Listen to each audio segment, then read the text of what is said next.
Illustration 5.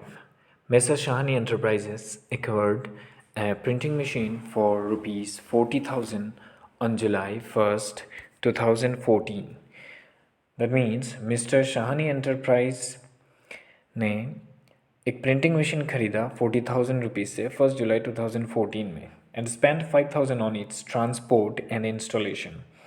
उन्होंने 5,000 रुपये और खर्च कर दिए इसी मशीन के ट्रांसपोर्टेशन के लिए और इंस्टॉलेशन के लिए। Another machine for rupees 35,000 was purchased on January 1st 2016। उन्होंने एक और मशीन ख़रीदा 35,000 रुपीज़ से, वो ख़रीदा गया है 1 जनवरी 2016 में। Next, depreciation is charge at the rate of 20% on written down value method. Depreciation charge किया गया 20% करके, यहाँ पर कुछ बोला नहीं गया, दैट मीन्स ये 20% पर एनम होगा, annual charge. Okay, so prepare printing machine account, तो हमें प्रिंटिंग मशीन अकाउंट बनाना है। चलो तो फिर बनाते हैं। अकॉर्डिंग टू द फॉर्मेट हमने प्रिंटिंग मशीन अकाउंट का लेज़र अकाउंट बना दिया। तो date particulars JF amount, date particulars JF amount, left side debit, right side credit. Okay, so ऊपर में जैसे हेडिंग्स देना पड़ता है हमने वैसे ही दिया, books of Shahani enterprises printing machine account.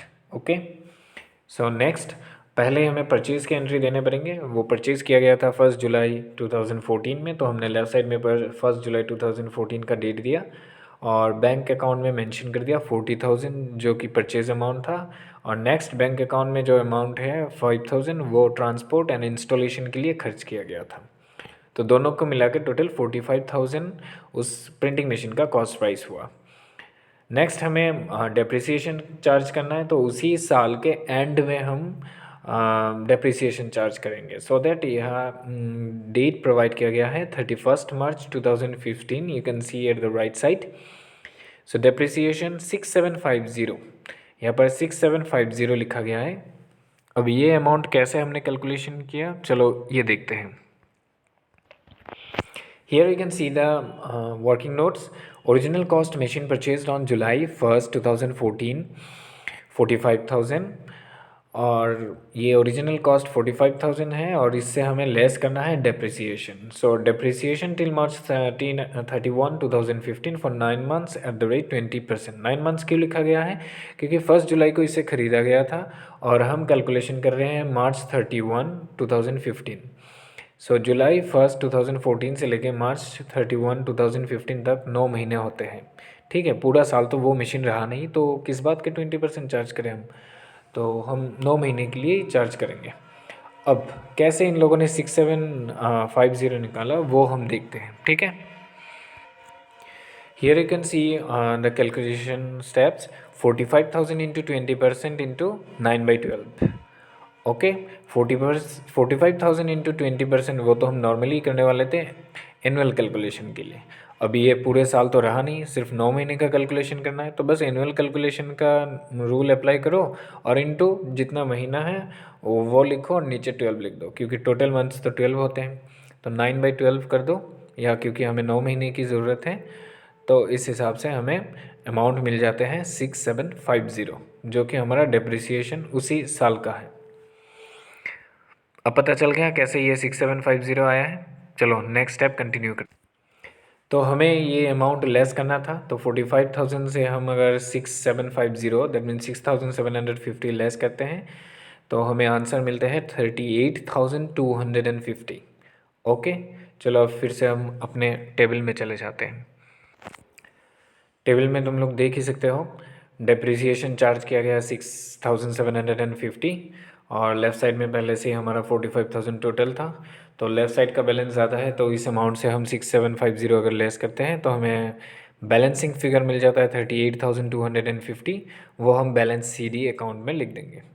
तो बैलेंस सीडी हमारा 38,250 हुआ और दोनों साइड में 45,000 इक्वल अमाउंट लिख के हम डबल लाइन से क्रॉस कर दिए। अब बैलेंस सीडी जो हमारा क्रेडिट साइड में निकला था उसे हम डेबिट साइड में लाएंगे नेक्स्ट साल में। नेक्स्ट साल का पहला जो डेट है 1 अप्रैल 2015 जो हमने लिख दिया, एंड देन हमने लिखा कि बैलेंस बीडी। सेम अमाउंट जो CD में था वही यहाँ पर आएगा 38,250। नेक्स्ट, इस साल हमने एक और मशीन ख़रीदा था, याद है तुम्हें, क्वेश्चन में दिया गया था। चलो एक और बार देख लो। Here you can see the second line. Another machine for rupees 35,000 was purchased on January 1st 2016. Okay, तो कॉस्ट कितना था इस मशीन का? 35,000। तो इसी के साथ इस साल में हमने 35,000 का अमाउंट दे दिया यहाँ पर। नेक्स्ट तुम लोग देख सकते हो कि यहाँ पर हमारा परचेज रेट भी आ गया और बैलेंस BD भी आ गया। अब बाकी रह गया कि इस साल का डेप्रिसिएशन कैलकुलेशन करना है। तो इस साल तो पूरा ही कैलकुलेशन करेंगे, ठीक है, लेकिन इस साल 2 मशीन हो चुके हैं तो दोनों मशीन का हिसाब हमें करना है। चलो देखते हैं इस साल का डेप्रिसिएशन, जो कि ऑलरेडी तुम लोग देख सकते हो 31 मार्च 2016 में डेप्रिसिएशन लिखा गया है 9,400। तो ये 9,400 कैसे आया, चलो देखते हैं। Here you can see the working notes. Third line से पहले ही हमें बैलेंस मिल चुका था 38,250। तो नेक्स्ट थर्ड लाइन में हम वो नया मशीन का परचेज रेट इंक्लूड करेंगे। सो add cost of new machine purchased on January 1st 2016, that is 35,000, and if we add 38,250 with 35,000 then we will get 73,250, right? So from that amount we have to subtract the depreciation of the for the current year. Current year means 2015-16. So the depreciation amount is 20% of 38,250, जो कि हमारा पहला machine था।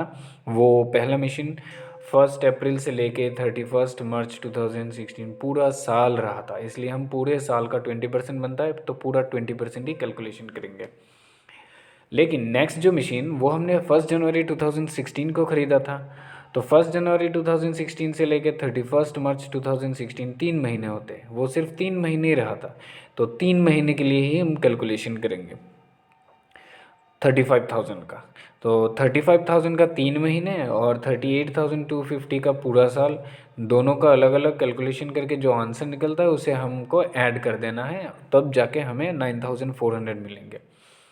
अब इसे तो तुम simply कर लोगे 38,250 इंटू 20% मीन्स इंटू 20/100, लेकिन 35,000 को कैसे करोगे, जो कि मैंने पहले भी बोला था, जैसे कि तुमने पहला अमाउंट 45,000 का निकाला था, ठीक वैसे ही करना है। 35,000 into 20% then 3/12 into 3/12, okay, then you will get the perfect amount, and that amount you have to add with the amount which you get from the calculation of 38,000, 20% of 38,250.